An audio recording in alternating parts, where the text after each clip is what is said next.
What is going on, guys? Welcome back to another video. Today I'm going to be telling you guys how to make $1,000 per week on Facebook Marketplace. Alright, before we get started, if you guys find this content to be informative and helpful, then make sure to drop a subscription because there will be a lot more like it in the future. Without further ado, step number one to making good and consistent money flipping on Facebook Marketplace is to find your niche.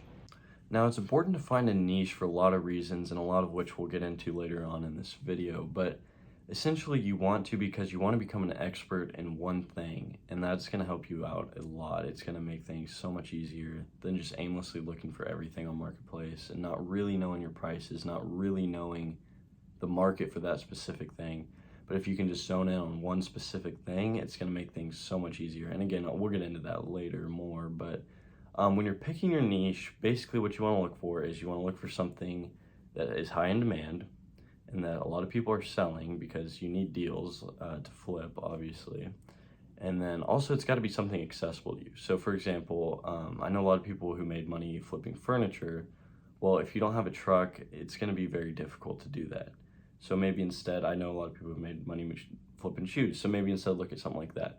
But you just want to make sure that it's something that a lot of people are buying and a lot of people are selling, because you need deals and you need people who are going to actually buy this. And so, yeah, just be careful when you're looking for your niche. And obviously you can change it anytime. It's not, so it doesn't matter too much, but just look for something profitable, that high in demand, and a lot of people are selling. And accessible to you. That's my advice. Step number 2 is know your prices. So this is arguably the most important step. So basically, when you're looking for a deal on Facebook Marketplace to flip, you have to know how much it's going to sell for. Or, I mean, not exactly, but like ballpark it, or otherwise you could end up overbuying something. So for example, my niche was weights, but I saw this deal for a bike pop up that what I thought was a good deal, but I didn't know the market at all. And so I ended up buying this, I think, for like $300. And in my head, I'm thinking, I could probably get $500, but I didn't know the prices. I didn't know the market. And so I ended up actually selling this bike for a loss. I mean, it was like, I sold it for like $50 loss. It's not a huge deal, but I lost money because I didn't understand the prices of the market that I was trying to sell to. And so that is extremely important. How you find prices, by the way. So go to your niche, search it up on Marketplace. So let's say shoes. So search up shoes on Marketplace, go to sold in the last 30 days, and literally look at every single shoe and understand what they sold for. And also understand that potentially that price was probably negotiated down. So, maybe take $20 off of every sold price. But so that's one way to do it.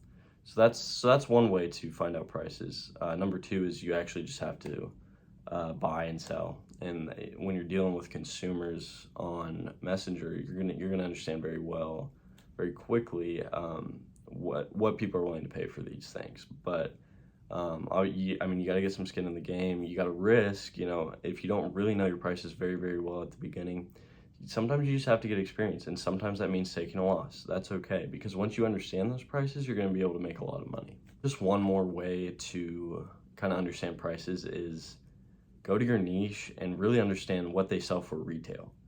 And then once you have a good understanding of what they sell for retail, you're gonna have a better understanding of what they might resell for. And sometimes there's some things that retail for $1,000 and sell for $200, and there's some things that retail for $1,000 and sell for $800. And so, but it's good to know the retail prices because it's a good basis to begin to understand what the resale value might be.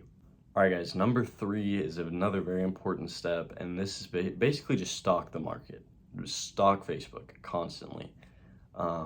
Check it every 10 minutes. And because when there's a very, very good deal that a lot of people, potentially could see, you got to be quick. You got to be quick, and you got to see it fast. So you have to stalk the markets. And this kind of goes into number 4, which is have cash. You got to have cash on you. Also have Venmo and Cash App and all those payments accessible, but most people want cash. And so this also helps a lot in negotiations where, let's say somebody wants $250 for something, and you say, would you do $225? I can pick it up today, which is another step. By the way, you got to be quick. Pick these things up as fast as you can. But anyways, when you're offering cash and you can pick it up the same day, that price all of a sudden they're willing to negotiate a lot more. They're willing to knock off a lot of that price. All right, guys, tip number 5 is to have very professional listings. So have good descriptions, have great pictures. Pictures are especially important. And yeah, just have professional looking listings. A lot of times I will see, and by the way, when you're looking for deals, look for a great product but a horrible listing, right? And so sometimes there were things on the market for a week that this person wasn't getting any messages for because they had a bad listing. So I'd go in, I'd negotiate, I'd say, hey, this isn't selling, but I'll buy it for blah, blah, blah. I buy it.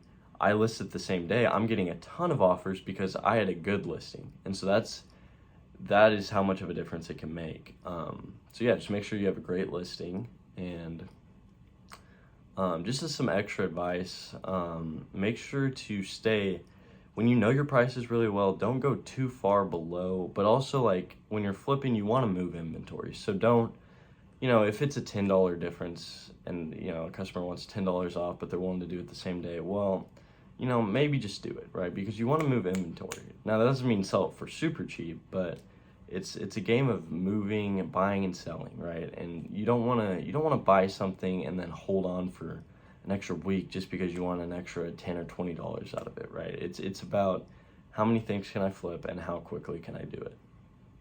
Another just extra tip is if something seems scammy, just don't do it. Just don't do it. Like if somebody comes in with, a cashier's check, or I'm out of town, but I can blah, blah, blah. No, just, if it seems sketchy, just don't do it. There's no point. It's not worth the risk. 9 times out of 10, if it sounds like somebody's trying to scam you, they're trying to scam you. And that 1 out of 10 times where it's sketchy, but it's legit, it's actually legit, is not worth the headache of the other 9 out of 10. So, if something seems sketchy, just don't do it. Just go with somebody else. Another extra tip is when you're in the beginning, I wouldn't recommend getting a lot of inventory super quickly and like holding a lot of inventory at one time. Instead, I would focus on getting like 1 or 2, maybe 3 products or, flips, and then just focus on flipping those, and then once you scale up and once you understand your market very well, then you can start getting a lot of inventory.